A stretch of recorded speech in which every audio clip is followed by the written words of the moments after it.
강남 살려면 최소한 이 정도는 돼야 되지 않나 라고 저희가 이제 얘기를 하다 보니까 나온 게 있어요. 연봉 1억으로 강남 살 수 있는가. 근데 여러분들 직장인이 연봉 1억 정도 받으면 실수령액이 한 이 정도 돼요. 한 6천에서 6,500? 이 정도 되는 것 같아요. 그죠? 그렇기 때문에 이 정도 돈은 뭘 얘기를 하는 거냐면 한 달에 거의 그냥 뭐 이 정도보다 좀 더 위로 잡는다 그래도 한 달에 한 600 정도 들어오는 돈인 것 같아요. 여러분이 생각하는 강남은 어떤 거예요? 아이를 국제학교 보내고 그런 다음에 기본적으로 어떤 서초에 있는 그런 아파트에 사는 걸 꿈꾸는 거잖아요. 그렇다고 한다면 사실 이 금액으로는 거의 불가능하다는 거죠. 연봉 1억으로는요. 왜 불가능한지 지금부터 얘기를 한번 드려볼게요. 여러분 국제학교 한 학기에 얼마인지 아세요? 5천만 원이에요. 그러면 한 학기에 5천만 원이라는 건 뭘 얘기를 하잖아요. 한 학기는 6개월입니다. 그러면 한 달에 거의 한 700, 800, 많으면은 900 정도 들어가는 거예요. 그럼 연봉 1억 가지고 이미 한 아이 국제학교가 됩니까? 안 되죠. 안 되는 데에서 이미 뭐라 그럴까요? 그들의 커뮤니티에서 이 얘기하기가 애매해진다는 거예요. 그러니까 우리 애는 국제학교 안 다닐 건데요. 이렇게 생각하시면 일반 학교 다니면서 대치동에 이제 학원을 보내는 거잖아요. 그러면 평균 기본적으로 한 150 정도 씁니다. 그러면은 우리가 600 받았을 때 150만 원 정도를 학원비에 쓰고 나면 한 명일 때요. 그리고 월세가 한 250에서 한 300 사이가 나옵니다. 그죠? 월세라고 하면요. 남은 돈이 얼마예요? 한 250만 원 남잖아요. 그죠? 그 250만 원 가지고 결론적으로 할 수 있는 건 어떤 거예요? 그러면 강남 물가가 어마어마하게 비싼데 그거 아세요? 파리바게뜨 강남이 가격이 더 비싸요. 다 똑같은 줄 알잖아요. 근데 더 비싸다는 거예요. 그런데 평범하다 못해 일반적으로 내가 이 돈 가지고 외곽지에 사는 것보다 훨씬 더 불편하게 살아야 된다는 거죠. 제가 강남에 사는 친구들한테 얘기를 해보고 놀란 부분이 이런 거예요. 교육비가 너무 높아. 그럼 교육비를 왜 이렇게 높게 했을까? 얘네는 제정신인가? 이런 생각을 했어요. 근데 알고 보니까 이런 애들이 다 뭐냐? 이런 얘기 들어보셨죠? 금수저. 그 금수저는 왜 교육에다가 돈을 많이 쓸까? 이런 생각을 했어요. 존리 대표님이 무슨 얘기를 했었냐면은 애들한테 주식을 사서 증여하는 게 더 낫다. 학원비를 주는 것보다. 근데 너무 재밌는 게 있어요. 제가 이 얘기를 듣고 진짜 너무 놀란 거야. 뭐냐면은 교육비는 상속세나 증여세가 없어요. 얼마예요? 우리가 30억만 넘어가도 증여세 얼마예요? 50%예요. 근데 학비는 얼마나 돼도 없는 거야. 우리 그런 거 있잖아요. 반값 등록금 막 이런 얘기 하잖아요. 근데 진짜 금수저들은 애 가르치는 게 반값인 거야. 왜? 어차피 증여하면 50%니까. 강남 아파트 한 채 30억이에요. 그거 집만 물려줘도 이미 30억 넘어가. 무조건 최고의 교육을 하는 것이 남는 것이기 때문에 그래요. 그러니까 상속세법을 다 뜯어보면은 그런 내용이 있다는 거예요. 교육비에 대해서는 교육비, 학자금 이런 거에 대해서는 증여로 보지 않는다. 이게 있다는 거예요. 그건 뭐야? 비과세야, 비과세. 그래가지고 거기다가 다 때려 넣는다는 거예요. 그렇게 해서 물려줘가지고 얘가 얼마 정도 되면은 뭐가 돼요? 소셜 인프라라는 게 생긴다 그래요. 소셜 인프라. 듣다가 더러워가지고 제가 하여튼 더 얘기를 해보겠습니다. 그러니까 30억만 되면은 증여세 얼마라 그랬죠? 50%씩 내는데 이렇게 생각하면은 자식한테 이 지식을 물려주는 것이 무조건 남는 장사 아니에요? 그죠? 그러니까 할 수 있는 최고의 교육을 시키는 것이 세금 한 푼 내지 않고 부를 물려주는 최고의 방식이라는 거예요. 애한테 도전하라 그래. 도전하라고. 야, 너 법인 만들어가지고 도전하라고. 여기다가 투자를 해줘. 그러다 얘가 실패했어. 그 뭐야? 최고의 교육 아니야. 최고의 교육인 거야. 사업하라 그래요. 도전하라 그래. 하여튼 그런 교육을 시키는 것이 결국에 세금 한 푼 내지 않고 부를 물려주는 방식이라는 거예요. 물고기를 물려주는 게 아니라 물고기 잡는 법을 물려주려고 하더라고요. 그러다 보니까 여튼 강남의 교육열은 뜨거워요. 우리가 보기에는 학비가 한 달에 700만 원이다. 이래도 350만 원 디스카운트 되는 거잖아.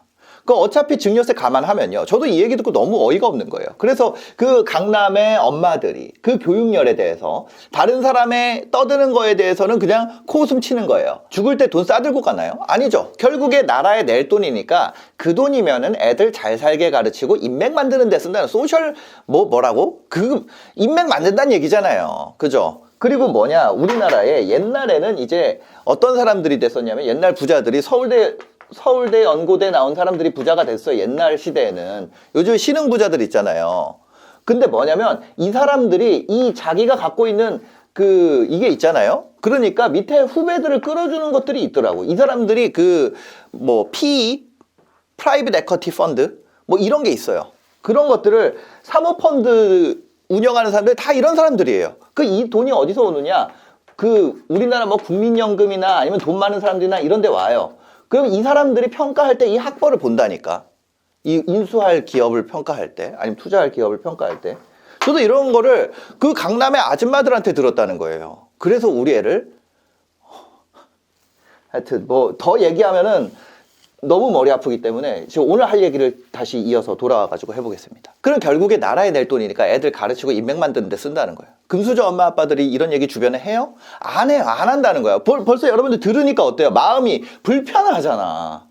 그러면 이 엄마 아빠들은 만나가지고 얘기를 해보잖아요. 그러면 어떻게 얘기를 하냐? 이렇게 얘기한다는 거예요. 아유, 우리는 아직 구식이라 가지고 애들 좋은 대학 보내려고 그러고 교육시키려고 이런 식으로 얘기하는 거야. 신식인 너네들은 시키지 마. 우리는 구식이래 가지고 모르겠다. 이거 그냥 이런 얘기하는 거예요. 그러면 그거 듣고 진짜 그런가 보다 하는 게 저였어요. 그러니까 교육비를 강남에 페이스를 따라갈 수 있냐 없냐에 대해서 내가 강남에 가서 살 거냐 아니냐가 정해진다는 거예요. 물론 그 이상 레벨도 있다 그래요. 그 이상 레벨이 있다. 뭐 압구정 현대 살면은 그 레벨이 아니다 이러는데 압구정 현대 애들도 공부 겁내 빡세게 하더라고. 국제학교 다 보내요. 저 진짜 그런 줄 알았어요. 유튜브에서 보고 압구정 현대 사는 사람들은 뭐 불편하게 공부를 해요. 어차피 돈이 졸라 많은데 진짜 그런 줄 알았어. 아니라고. 아니야. 가서 물어봐. 애들 어떻게 교육시켜요? 다 미국에다가 10억씩 다 넣어놨어요. 이거 미국에 10억씩 넣어놓으면요. 뭐 미국에서 영주권이 나온대. 이거 다 해놨어요, 이거를. 내가 선택하는 거예요. 자녀한테 잘하는 시점에 너가 국적을 선택할 수 있게 만들어주는 거야. 그런 거 다 해놨어요. 그런데 아무 상관이 없다고? 하여튼 제가 얘기하는 건 이런 거예요. 강남 가서 산다는 거는 그런 얘기를 하는 거예요. 이런 것들 때문에 돈이 계속 들어가는 거예요. 두 번째로 내가 자가가 집이 있냐 없냐로 판단이 됩니다. 그럼 그래 이거 100번 양보해서 나 딩크 할게. 딩크 애 안 낳아. 근데 자가도 없기 때문에 월세 살아야 되고 그럼 어떻게 해야 돼요? 그 다음에는 나는 차도 없기 때문에 현금 흐름만 있고 내가 자산이 없다 그러면 내가 자가 없잖아요. 그럼 월세 살아야 되고 그 다음에 나 차도 없으면 리스해야 되고 뭐 자녀 사교육 안 한다 그래도 그래도 연봉 1억 가지고 강남 안 사는 게 나아요. 사실 이런 얘기를 아무도 안 해요. 이런 얘기를 뭐하러 하겠어요? 근데 저는 뭐냐면 최소한 우리가 다 알아야 될 거 아니야. 알긴 알아야 될 거 아니에요. 그래서 얘기하는 거예요. 이걸 필요한 분들은 보시고 아닐 분들은 안 보셔도 됩니다. 그냥 끄셔도 됩니다. 제가 진짜 겪은 얘기를 드릴게요. 그 다음에 이제 내가 대출 갚을 것도 없고 온전한 상태고 자녀도 없다. 그러면 아주 여유롭게 강남 생활을 즐길 수 있어요. 왜냐? 내가 500만 원을 풀로 다 쓸 수 있잖아. 솔로야. 그냥 혼자서 500만 원 쓴다 그러면은 와이나 충분하게 즐길 수 있다는 거예요. 왜? 강남 오피스텔이 겁내 싸요. 오피스텔, 원룸 투룸은 겁내 싸. 어떤 현상이 있냐면은 우리나라의 연령대에 따라서 삶의 질이 확 바뀌는 거예요. 예를 들어 30대예요. 30대 남자야. 그 다음에 여기도 30대 남자예요. 여기가 후. 근데 이 사이에 어떤 현상이 벌어지냐면 원래 여기는 원룸이나 투룸 살아도 되잖아요. 그 500만 원이야. 그러면 우리나라 상위 1%의 라이프 스타일로 살 수 있어요. 500만 원 내가 다 때려 쓴다 그러면. 그죠? 근데 이 순간부터 여기서 결혼하고 이렇게 가잖아요. 그러면 한 달에 똑같은 라이프 스타일을 하려면은 2천만 원 이상 들어요. 그 2천만 원 이상 그냥 다 때려 쓴다고 생각을 해야 돼. 그래가지고 요 친구들 이거를 보고 이 친구들이랑 이제 결혼을 하잖아요. 그러면 이걸로 넘어가는 순간 갑자기 내가 삶의 질을 다운그레이드를 엄청 많이 해야 되는 겁니다. 예. 이게 왜 그런지 제가 한번 얘기를 드려볼게요. 근데 이런 거예요. 예를 들어서 이 후로 가면 애를 낳잖아요. 그러면은 일단 비즈니스석 타는 게 물 건너가요. 베트남 정도, 그게 멀리도 안 갈게요. 베트남 정도 비즈니스 타고 가면 얼마예요? 편도 가는데 한 80 정도 들어요. 그죠? 근데 내가 한 달에 500씩 버는 솔로야. 남자면은, 저는 이제 남자니까 남자 입장밖에 모르니까 전혀 부담이 안 되는 가격입니다. 근데 애 둘이 있으면 어때요? 와이프, 애 둘, 가는 데만 320만 원. 왔다 갔다 하는데 700만 원이에요. 베트남 가는 비행기 700만 원이라고. 근데 주변에 어린애들이, 예를 들어 후배 애들이, 대리 애들이 막 올린다고. 비즈니스 인증 올리고. 한 끼에 20만 원짜리 식사도 혼자 가면 20만 원이잖아요. 근데 좀 괜찮은 여자랑 가면은 그 여자애도 더 취할 거 아니야. 막 요즘에 또 더치 유행하니까. 그 20이면은 맛있게 먹는다고. 근데 4인 가족 가면 어떻게 해야 돼요? 80만 원 한 끼에. 거기에 뭐예요? 4시가니까 애들 떠들까봐 룸 빌린다고요. 그럼 룸차지까지 붙으면 100만 원이 한 끼에 날아가는 거예요. 연봉 1억으로 강남 라이프 스타일 살 수 있을까요? 혼자 사는 친구들은, 강남에 오히려 혼자 사는 친구들이 너무 좋아. 원룸 가격 싸지, 월세 싸지, 그리고 비즈니스 타고 다녀도 되고 한 끼 20만 원짜리 먹어도 돼요. 근데 만약에 여러분들이 어떤 가족이 있다면 그런 라이프 스타일은 안 돼요. 그러니까 이 격차가 나는 거예요. 아빠들은 1억을 벌어도 사실 아껴야 되는 것이 현실인 거고, 근데 후배들이 볼 때는 저 사람 왜 저렇게 지질이 궁상맞게 살지, 이렇게 생각하는 거지. 예. 근데 그 가치가 다르다는 거예요. 거기에 사교육 안 한다고 해볼게요. 그래도 1인당 사교육비 진짜 낮게 잡았을 때, 그냥 공교육에 거의 다 의존한다고 했을 때 한 100만 원 정도 듭니다. 국제학교 안 보낸다고 했을 때. 그러면은 둘이면은 한 200만 원 잡아야 되고요. 그리고 기본적으로 월세는 한 250 정도, 무조건 300까지는 잡아야 됩니다. 그 외에 나머지 들어가는 거기 때문에 한 달에 500에서 550만 원 가지고 결국에는 자가가 없는 상태에서, 아니면 차나 집을 내가 내 돈으로 가지고 있지 않은 상태에서, 자녀까지 있는 상태에서는 연봉 1억 가지고는 강남에다 집을, 그냥 거주지를 구하기는 쉽지 않다는 거죠. 예, 그런 요소를 다시 한번 정리를 해보면, 자녀가 몇 명인가, 내가 집이 있는가, 또 차가 있는가, 결혼 계획이 있는가, 대출을 해서 집을 살 생각이 있는가, 이런 요소들을 체크해가지고 여기서 완벽하다라면 강남에 바로 들어가시 바랍니다. 근데 그게 아니다. 나는 차도 있고 집도 있는데 그 다음에 자녀가 둘이에요. 그러면은 강남보다는 분당이 낫지 않나. 저는 그런 생각하고요. 근데 만약에 나는 자녀는 없습니다. 근데 집을 월세 살 겁니다 하면 마찬가지로 여러분들이 한번 강남에 사는 게 좋지 않을까, 그렇게 생각이 됩니다. 근데 여기서 마지막 요인을 제가 한 가지 얘기 드려야 되는데, 이런 겁니다. 만약에, 근데 여러분들이 이런 라이프 스타일도 좋지만 이걸로 재테크를 하거나 돈을 모을 거다라고 한다면 강남 가서 살면 안 된다는 거예요. 강남에 집을 가지고 있는 것과 강남에 가서 사는 거는 다른 얘기예요. 예. 내가 갭으로 꽂아 놓잖아요. 그러면은 갭으로 내 명의를 꽂아 놓으면 포르쉐 타고 페라리 타는 친구들이 거기 와가지고 살아요. 그러면 그런 애들의 소비 수준이 내 집값을 올려줘. 그런 친구들의 교육열이 내 집값을 올려줘. 그들의 세계에 가서 같이 비비는 게 아니라, 나는 뭐예요? 나는 내 세계에 사는데 그들의 라이프 스타일이 내 집값을 올려준다고. 이걸 선택해야 된다는 거예요. 이 얘기를 하고 싶은 거예요. 사는 것과 내가 갖고 있는 자산은 구별을 해야 돼요. 내가 예를 들면 태백에 발령이 났어요. 그럼 태백에 있는 집 살 거예요? 그런 선택한다는 거예요. 저는 어디 출신이에요? 강릉이에요. 그 부동산 투자를 한다 했을 때 저는 강릉만 살펴봤어요. 강릉 사람들이 돈 써요? 안 써요. 거기 동네 사는 사람이 얼마의 돈을 쓰느냐가 결국 그 지역의 부동산의 가치를 만듭니다. 지금까지 제가 얘기한 거 뭐예요? 강남 사는 사람들이 돈을 쓰게 되는 이유에 대해서 얘기를 했어요. 그죠? 청담동 가면 한 끼에 다 20, 30만 원씩 해요. 그죠? 그럼 거기에 내가 집을 들어가서 사는 거는 그 사람들 부자 만들어주는 거야. 그 건물주들. 거기서, 근데 걔네들은 거기서 써도 돼. 왜? 지 엄마 아빠가 그거 갖고 있기 때문에. 근데 우리 안 가지고 있잖아, 흑수저들은. 그럼 거기다 명의만 꽂아 놓자고. 기회가 되면은. 거기 건물을 사던, 거기에 아파트를 사건, 뭐든. 그런 거예요. 근데 아까 무슨 얘기 했어요? 오피스텔은 아직도 싸다 그랬잖아. 오피스텔보다는 내가 뭉쳐가지고 그거 가는 게 낫다는 거야. 그럼 강남 안 되면 아까 어디 가서 살아야 라이프 스타일 된다고 그랬어요? 강남 아니면 분당이라고 그랬잖아요. 그 다음 뭐야? 내가 돈이 좀 모자라. 그럼 분당에다 명예 꽂아놓자는 얘기. 근데 여러분들이 만약에 라이프 스타일을 강남 스타일로 살고 싶다. 이렇게 하면은 여러분들이 시간 지났을 때 동시에 시작한 애들보다 내가 점점 더 가난해지는 거를 느낄 거예요. 진짜 서민보다도 더 서민이 됩니다. 시골 사는 것보다 마음이 더 힘들어요. 어디서보다도 더 힘든 그런 라이프 스타일. 그러니까 보기에는 인스타 올릴 거는 많을 거예요. 인스타 올릴 거 많겠지만 더 힘든 삶을 살게 될 겁니다. 그럼 현실 강남 체감, 제가 알려드린 요소에 대해서 다시 한번 기억하시기 바라고요. 그렇기 때문에 연봉 1억이라는 거에 대해서 결론을 내리면 나 연봉 1억 받아, 2억 받아. 연봉 2억 받으면 뭐 달라질까요? 연봉 2억 받아도 실수령액이 한 1억 3천 정도밖에 안 돼요. 그럼 한 달에 1,000만 원 조금 넘는다는 거예요.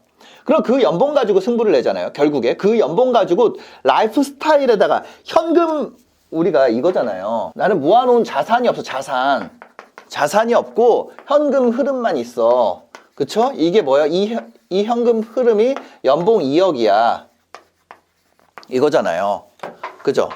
맞아요?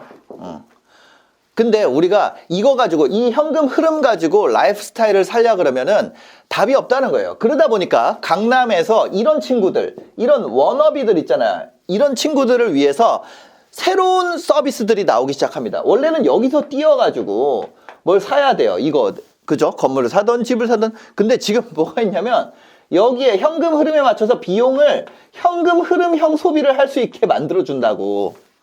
내가 이게 쫑쫑쫑쫑 들어오는 것마저도 결국에 다 쪽 빨린다는 거예요. 현금 흐름으로 소비할 수 있는 시스템이 너무 잘 갖춰져 있어요. 이게 무슨 말이냐? 연 1억이면 4% 수익률로 연한산 하면, 요즘 금리로 얘기하는 거예요. 연한산 하면 한 25억 되거든요. 그러면은 이 직장인, 연봉 1억 받는 직장인은 어떤 생각을 하냐면, 내가 예를 들어서 연 1억 정도 현금 흐름이 있으니까 내가 한 25억 건물주랑 마음 먹으면 25억 건물 갖고 있는 백수랑 나랑 라이프 스타일 비슷하게 살 수 있어. 무슨 얘기인지 알아요? 25억 건물에서 4% 현금 흐름 나오는 거랑 내가 지금 1억 받는 거랑 비슷하다고. 그러니까 내가 갭이기를 하면은 라이프 스타일은 거의 비슷하게 살 수 있어요. 그죠? 무슨 얘기인지 아세요? 왜? 현금 흐름으로 구매할 수 있게 막 리스, 월세 그런 것들이 있다고요. 그 다음에 거기서 좀 더 생각이 더 가잖아요. 그럼 이런 친구들이랑 얘기해보면 뭐냐면 이런 거예요. 야, 건물주들 다 대출 있잖아. 나는 빚이 없어. 걔네는 한 50%씩 대출 끼고 있잖아. 건물 다 그지야. 이런 얘기를 자기들끼리 한다고요. 그럼 뭐예요? 한 50억짜리 건물주랑 자기랑 비슷한 선에다 놓고 그런 생각을 하기 시작해요. 예. 사실 현실은 뭐예요? 이 현금 흐름, 내가 연봉 1억을 세금도 안 내고 다 모은다 그랬을 때 50년 모아야 50억인데. 근데 현금 흐름만 가지고, 얘는 자산에서 나오는 자동빵 수익이고 나는 뛰어가지고 만드는 건데 돈에 이름표만 안 달렸지 사실은 다른 거라는 거야. 근데 그게 구별이 안 되잖아요. 그러면은 그때부터 뭐냐면 50억짜리 애들이랑 같은 레벨로 생각하고 그런 거 노는 거를 쫓기 시작해요. 왜? 그런 유혹이 들어와요. 연봉 1억이면. 이제부터 강남 라이프가 시작되는 거죠. 강남 사람에는 보기에는 똑같은데 가난한 강남 사람이 있고 진짜 강남 사람이 있어요. 예. 가난한 강남 사람은 인생을 페라리로 바꿔요. 자기의 그 표현만 안 했지 자기 신장 떼가지고 페라리로 바꾸는 거예요. 자기 영업하느라 술 마셔가지고 간 나빠지면서 그 돈으로 페라리 바꾼다. 내가 자기 간이랑 페라리 바꾼다고요. 예? 자기 인생을 해밍웨이가 사랑했던 그 술 5대 샤또, 그 샤또 마고 이런 거를 막 있은 척하면서 인스타 올리면서 샤또 마고 먹어. 빈티지 몇 년 살 하면서 먹어. 근데 까고 보면은 걔 신장이 아작나 있다고 일하느라. 왜? 인생을 현금으로 바꿨잖아. 인생을 뭘로 바꿔? 현금 흐름으로 바꿨고 판매하는 사람들이 현금 흐름으로 판매하는 방식으로 바꿨다는 거예요. 막 그 식당에 가면은 월에 얼마씩, 우리 그런 거 있잖아요. 학교 다닐 때 옛날에 보면은 석식 같은 거 해가지고 월결제 끊어놓고 먹는 거 있잖아요. 술집도 그런 멤버십 같은 거 막 만들어져 있어요. 연애 얼마씩 끊어놓고 나눠가지고 먹게. 이런 현금 흐름만 있는 이 근로자들의 돈을 빨고 있어. 놀라운 방식이에요. 원래 돈 주고 사고 파는 건데 현금 흐름으로 사고 팔 수 있게. 현금 흐름으로 현금 흐름을 소비합니다. 실제로 연봉 1, 2억인 사람들이 가면 50억 자산가 대우랑 똑같다는 거예요. 여러분들이 생각하기에. 그럼 어떤 사람이 페라리를 탑니다. 그럼 이 사람 뭘로 보여요? 부자로 보이죠. 근데 어떤 사람은요. 어떤 사람은 페라리를 현금 4억을 주고 한 방에 구매해요. 그리고 이 사람은 현금을 주고 샀고요. 아무런 부담이 없고, 이 사람은 페라리를 샀는데, 어떤 사람은 페라리 샀는데 뭘로 사냐? 리스로 사요. 한 달에 뭐 몇백씩 리스비 내고 있습니다. 그래서 이 사람은요, 돈을 완전히 내고 샀기 때문에 리스비 걱정이 없어요. 그럼 똑같이 페라리로 보이지만 여러분들이 보기에 그냥 겉에서 보면 똑같은 차예요. 한 명은 부채는 하나도 없고 그냥 진짜 부자고, 이 사람은 리스로 샀어요. 근데 라이프 스타일은 어떻다고? 똑같다는 거예요. 똑같이 어떤 사람은 뭐 시그니엘이라는 오피스텔에 삽니다. 근데 이 사람은 이거를 융자를 하나도, 어떤 사람은 융자를 안 받고 그냥 샀어요. 근데 이 사람은 대출을 거의 한 80% 이상 꼈습니다. 왜? 시그니엘은 오피스텔이라 가지고 대출이 많이 나와요. 그럼 누가 부자예요? 훨씬 더 그냥 땡 산 사람이 거주형으로 다 신고하고 그냥 사는 사람이 부자지. 어떤 사람이 뭐 조사 나올 때마다 막 책상 세팅했다가 사무실로 쓴다고 거짓말 했다가 뭐 어쨌다가 왔다 갔다 그럼 누가 더 부자예요? 여기가 훨씬 부자죠. 근데 우리는 알 수가 없어요. 왜? 인스타그램에 올라오는 뷰는 똑같으니까. 그게 알 수가 없다는 거예요. 명품 같은 거는 부자를 판단하는 기준이 될 수 없어요. 그거는 이런 차나 집에 비하면은 너무 그냥 아무것도 아니잖아. 그걸로 부자랑 똑같이 보이는 거는 그냥 누구나 꾸밀 수 있다는 거예요. 그러니까 다시 말하면요, 우리는 외형 가지고 어떤 사람이 부자인지 아닌지를 판단하는 것 자체가 너무 어려워요. 왜? 외형 봤는데 어떤 사람 페라리 탔어요. 가가지고 너 이거 뭐 어떻게 해가지고 산 거야? 이거 돈 어디서 난 거야? 이거 물어볼 수 있어요? 절대 물어볼 수 없다는 거예요. 그거 물어보는 놈이 미친놈이지. 시그니엘 갔어요. 이거 뭐 어떻게 해서 사무실로 했어? 뭐 했어? 어쨌어? 이거를 구별하기가 너무 어렵다는 거예요. 근데 여기서 조금 더 재밌는 개념으로 가면요, 어떤 사람은 한 달에 지금 2,000씩 벌고 있는데 실제 저축해둔 돈이 하나도 없어요. 근데 어떤 사람은 이 현금 흐름은 하나도 없는데 한 얼마 있냐면 200억 정도 있어요. 그러면 이 사람은 200억 있는 거고 이 사람은 2천만 원 있는 거잖아요. 그럼 누가 부자예요? 당연히 200억 있는 사람이 부자죠. 그러니까 한 200억 가지고 4, 5억 가지고 페라리 사고요. 뭐 한 30억으로 집을 사고 나머지 가지고 건물 사고 했습니다. 그러면 이 사람은 2천만 원 버는 거 가지고 어떻게 했냐면 페라리를 리스비를 내요. 그리고 더불어서 아파트 월세를 매달 뭐 한 6, 700씩 내요. 아니면 뭐 800, 1000 이렇게 내요. 그럼 실제로 이 사람이 200억 갖고 있고 그 건물 해가지고 현금으로 나오면 얼마 나오냐? 한 700만 원 이 정도 자기가 손에 떨어지는 거 이 정도 남을 거예요. 왜냐면 집 있고 차 사고 그 건물을 내가 대출까지 감안해가지고 산다 그랬을 때 현금 떨어지는 건 700일 거예요. 그럼 이 사람 700으로 그 사는 사람이랑 누가 더 부자처럼 보여요? 실제 부자처럼 보이는 거 누가 더 부자처럼 보이냐고. 2천만 원 소비에 다 때려박는 사람이 훨씬 더 부자처럼 보이잖아. 그럼 이걸 구별하는 게 쉬울까요? 어려울까요? 너무 어려워요. 저도 몰랐어요. 특히나 가족이 있는데, 가족이 있다. 아까 우리가 어떻게 얘기했어요? 가족이 있는 순간 그 라이프 스타일 유지 비용이 어떻게 된다 그랬어요? 빵 올라가. 그래서 저는 어떤 사람들이 그런 얘기를 하는 거예요. 결혼한 사람은 신뢰를 한다. 결혼을 하고 나는 순간부터 그 사람의 라이프 스타일에는 뻥카가 들어가기가 굉장히 어려워요. 뻥카가 안 돼. 왜? 나만 잘할 거야? 나 잘하면 와이프 잘해줘요. 와이프 잘하면 애도 잘해줘야지. 무슨 얘기인지 강남 사는 아빠들은 알 겁니다. 근데 이거를 좀 더 낮은 수준으로 끌고 와 볼게요. 뭐 한 300 정도 버는데 번 돈이 하나도 없어요. 그럼 어떤 사람은요, 내가 한 10억 정도 있는데 이 사람도 어떻게 하고 뭐 부동산 내고 거기서 나오는 월세랑 뭐 이렇게 해서 한 300 정도 되는 거예요. 근데 둘 다 300이잖아요. 근데 이 300 버는 사람이 제네시스를 리스로 빌렸어요. 이 사람은 본인 돈 5천만 원 주고 제네시스 샀어요. 그럼 어디가 더 자산가요? 당연히 여기가 더 자산가지. 그쵸? 그럼에도 불구하고 우리 눈에 보이는 거를 우리가 알아맞추기가 쉽지가 않다는 거예요. 실제 부자가 누군지 여러분들이 걔 차는 뭐래? 걔 어디 산대? 이거는 그냥 내가 속으려고 작정한다는 얘기야. 그 사람한테 속으려고 내가 작정을 하고 있다는 얘기야. 그 사람이 입고 있는 옷, 그 사람이 사는 동네, 그 사람이 갖고 있는 차, 이런 거, 그 사람의 직장, 그게 부자를 알아보는 방법이 아니라는 거예요. 그래서 지금 내가 현금 흐름을 가지고 200억 자산가처럼 살기 위해서 이거를 다 없애고 있어요. 맞습니까? 이 돈을 다 없애고 있어요. 이 돈을 가지고 지금 뭘 사면 안 되는 거예요? 월세를 내고 있는 게 아니라 융자를 내가지고 월세를 내는 게 아니라 융자를 내가지고 내가 건물을 산다거나 아니면 그런 라이프 스타일을 쓰느라고 그 동네의 가치를 올려주는 애들의 돈을 내가 받아먹어야 될 거 아니에요. 그쵸? 무언가 가치 있는 거 넣어야 되잖아요. 그게 아니라 없애고 있는 거예요. 뭐 하기 위해서요? 단지 이들처럼 보이게 하기 위해서.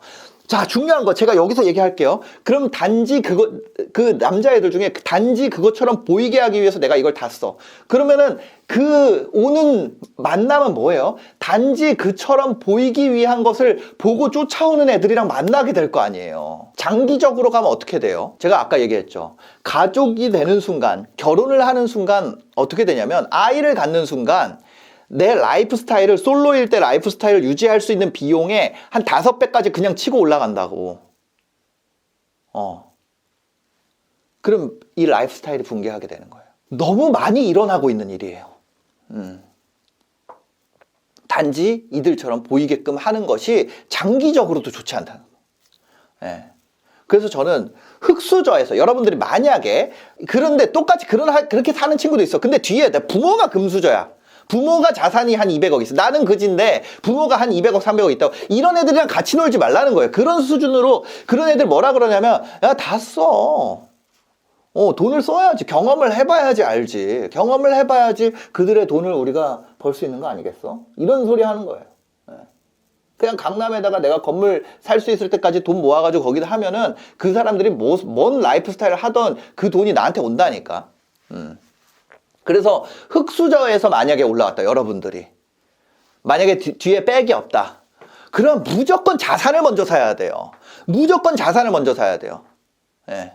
자산을 살 때 후덜덜 하는 거예요. 근데 문제는 여러분들이 페라리는 용기로 사는데 자산을 살 때는 후덜덜 한다고. 왜? 나는 페라리를 포기하고 이걸 사는 거니까. 그렇지 않다는 거예요. 이거는 뭐야? 그냥 내 돈을 이 모양으로 바꿔놓은 거예요. 자, 이 생각을 바꿔야 돼요. 내가 돈이 있어. 근데 이걸로 건물을 사는 게 아니라 이거를 건물로 모양을 그냥 바꿔놓은 거예요. 부라는 건 추상적 개념이에요. 이 돈에 부가 있는 게 아니야. 돈에 부가 있는 게 아니야. 다시 돈에 부가 있는 게 아니라고. 이걸 그냥 모양을 바꿔놓는 거예요. 그럼 내가 돈 쓴 거예요? 아니야. 돈 쓴 거 아니야. 이 개념만 바꿔도 여러분들이 훨씬 더 이 소비를 하는 것보다 자산을 사는 선택을 하는 게 병신이 아니라 진짜 그거를 한다는 걸, 그게 더 좋다는 거를 여러분들이 알게 될 거예요. 이거 똑같이 쓰는 거 아니에요. 같은 레벨의 얘기가 아니라는 거예요. 이거를 깨달아야 돼요. 이거를. 여러분들이 흙수저에서 올라왔으면 어떻게 해야 된다? 무조건 자산을 먼저 만들어야 된다. 이렇게 하는 순간 내가 현금 흐름에다가 이거를 타이트하게 소비를 다 맞춰 놓잖아요. 그럼 이렇게 하는 순간 이 사람들은 회사 다니는 게 좋을까요? 싫을까요? 이렇게 하는 순간 싫어져. 제가 뭐라고 얘기를 했었냐면 이런 얘기를 했었어요. 사람이 행복도가 어디 있느냐? 내가 선택하는 것이냐 아니면 강제로 당하느냐에 있다. 자, 내가 선택한 거면은 그냥 언제든지 포기할 수 있어요. 근데 이 소비의 굴레에 박히잖아요. 그럼 어떻게 돼요? 내 돈만큼 내가 소비를 해. 그럼 내가 경제 활동을 멈출 수 있어요? 그게 아니야. 나는 강제로 하고 있는 거라고 생각하게 되는 거예요. 실제로는 뭐야? 내가 현금 흐름 소비를 하는 미친 짓을 내가 했는데 그거를 남 탓을 한다고. 어쩔 수 없이 회사가 왜 나한테 이렇게 힘들게 하지? 힘들게 하면 때려치면 될 거 아니야. 근데 그게 안 된다는 거예요. 왜? 내가 이렇게 맞춰놨으니까. 이렇게 안 하려면 어떻게 해야 돼요? 우리가 여유자금이라는 게 있어야 된다는 거예요. 돈이 중요한 게 아니라고? 아니에요. 여러분들 통장에 한 4, 5억만 꽂히잖아요. 그럼 그때부터 사람 표정이 밝아져요. 아, 씨발 더러우면 내가 때려치지 뭐. 이 마음이 있어. 근데 그 마음이 있는 사람들이 오히려 더 잘해요. 왜? 내가 지금 성장을 내가 선택해서 여기서 일을 배우고 여기서 뭔가 목적성을 가지고 있기 때문에 머물기 때문에. 돈이라는 걸 우습게 생각하는 사람일수록 이런 현금 흐름 소비를 해요. 그리고 나서 어떻게 해요? 벗어날 수가 없어. 벗어나는 순간 인생 나락이거든. 카드값 어떻게 할 건데? 월세 어떻게 할 건데? 현금 흐름이라는 흐름이 끊기는 상황에 대해서 전혀 대비가 안 돼 있으니까. 이 대비가 된 사람들은 모든 고생을 내가 선택해서 하고 있어요. 왜? 안 되면 때려치고 제주도 가지 뭐 이렇게 할 수 있는 거야. 실제로 내가 가지고 있는 실체와 실체에 대한 얘기를 꺼낼 수가 있을까요? 이런 상황이면 할 수가 없다는 거야. 그래서 현금 흐름 소비를 하게 되면 여유자금이라는 단어 자체를 쓸 일이 없는 거예요. 예. 그럼 여유자금 생기면 어떻게 해요? 여유자금 가지고 또다시 레버리지 일으켜가지고 소비를 하는 거예요. 예. 인생을 이때까지 내가 차곡차곡 돈 모아서 누려야 될 거를 먼저 누렸다. 이걸 더 당기기 위해서 그러기 때문에 내가 소비 시점을 계속 당겨오는 거거든. 계속해서. 그러면 그거를 한 방에 갚으려면 어떻게 해야 돼요? 자기 인생에 대한 폰지 사기야. 자기 인생에 대한 폰지 사기라고. 그럼 나중에 한 방에 갚으려면 어떻게 해야 돼요? 무리한 투자해야 되는 거예요. 왜? 나는 지금까지 50억 자산가처럼 살았어. 나중에 다른 소비 수준을 더 올렸어요. 예를 들어 나 연봉 3천 됐어. 나 100억 자산가랑 똑같은 레벨로 살았어. 근데 난 다 썼으니까 있어요? 없잖아. 부모님이 100억을 땅 주지 않는 순간, 은퇴하는 순간 껍데기 다 벗겨진다고 서로. 일이 부러지는 순간 껍데기 다 벗겨진다고. 나는 괜찮은데 얘는 힘들어져 있는 거야. 그럼 어떻게 해야 돼요? 이거를 숨긴 상태로 한 방에 역전하기 위해서 어떤 투자를 해야 됩니까? 진짜 세상에 없는 기회와 같은 투자를 내가 찾아가지고 그걸 해야 되는 거예요. 그걸 뭐라 그러냐? 우리는 사기라고 합니다. 그런 투자처가 있다고 하잖아요. 그거 뭐라고요? 사기입니다. 무리한 투자라고 얘기를 하죠. 어떤 사람들은 나는 좀 공격적으로 투자해 라고 하죠. 그러다가 당하는 거예요. 왜? 내가 외형으로 보이기에는 또 자산가처럼 보이잖아요. 근데 내가 마음은 어때요? 갈급함이 있잖아요. 그 두 가지가 조합됐는데 그럼 누구의 타겟이 돼요? 사기꾼들이 보기에 딱 너무 좋은 거야. 예. 그런 사람들은 실제로 근데 여유 자금이 있어요? 없지. 여유 자금이 적어요. 그럼 적은 돈으로 내가 큰 수익을 노리려면 리스크가 얼만큼 돼야 될까요? 사실상 현실 세계에 없는 수준의 투자 기회를 찾아야 된다는 거예요. 현실 감각에 대한 얘기를 하는 겁니다. 그래서 주변에 진짜 돈 있는 애들은 현금을 한 10억, 20억씩은 가지고 있어요. 예. 그리고 투자한 기회가 왔을 때 그때 그걸 넣어요. 근데 남겨놓는 게 없는 사람들은 여유자금이라는 말을 할 수가 없다는 거예요. 그리고 일발역전을 원해요. 그리고 결혼을 할 수도 없고. 결혼이라는 거는 어마어마한 겁니다. 아이를 낳는 거예요. 어마어마한 거예요. 무슨 얘기인지 아시겠죠? 예. 가난하니까 돈이 없지 이런 개념이 부자랑 가난은 지금 시대의 절대 빈곤에 대한 얘기는 사실상 절대 빈곤을 얘기하는 사람은 지금 시대에는 오히려 진짜 없어요. 지금 누구나 배부르지. 근데 지금 가난하다는 건 그 개념이 아니라는 거예요. 이 사람의 소비 스타일이 무엇인가. 그것을 보면 알 수 있습니다. 버는 돈을 진짜 압도적으로 늘리면은 제가 한 얘기 다 개소리 됩니다. 예를 들어서 한 달에 5억, 10억씩 내가 벌어. 그런 분들은 제가 죄송하게 생각을 하고요. 자산이 없더라도 막 쓰셔도 됩니다.